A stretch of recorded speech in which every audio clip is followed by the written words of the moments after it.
Halo semuanya, sebelumnya perkenalkan nih, nama aku Eki Selpian. Di sini saya akan membahas mengenal saham syariah, investasi halal di pasar modal Indonesia.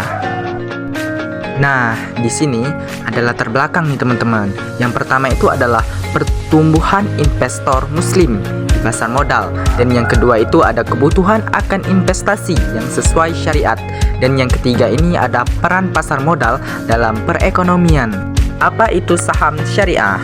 Saham perusahaan yang tidak bertentangan dengan prinsip syariah Islam, terdaftar dalam daftar efek syariah oleh OJK, tidak mengandung unsur riba, maisir, judi, dan gharar atau ketidakjelasan.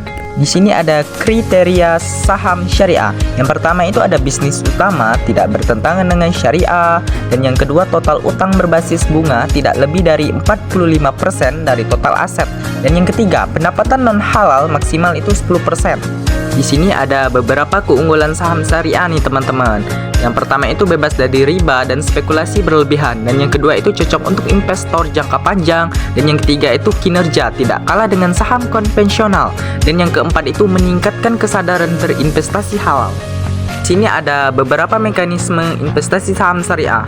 Yang pertama, buka rekening efek syariah, dan juga kalian bisa gunakan sistem syariah online trading system, dan juga pilih saham dari daftar efek syariah, dan juga transaksi dan monitoring secara halal. Indeks saham syariah di Indonesia. Nah, di sini teman-teman bisa lihat sendiri ada indeks saham syariah Indonesia, Jakarta Islamic Index, dan penjelasan singkat per indeks dan perbedaannya.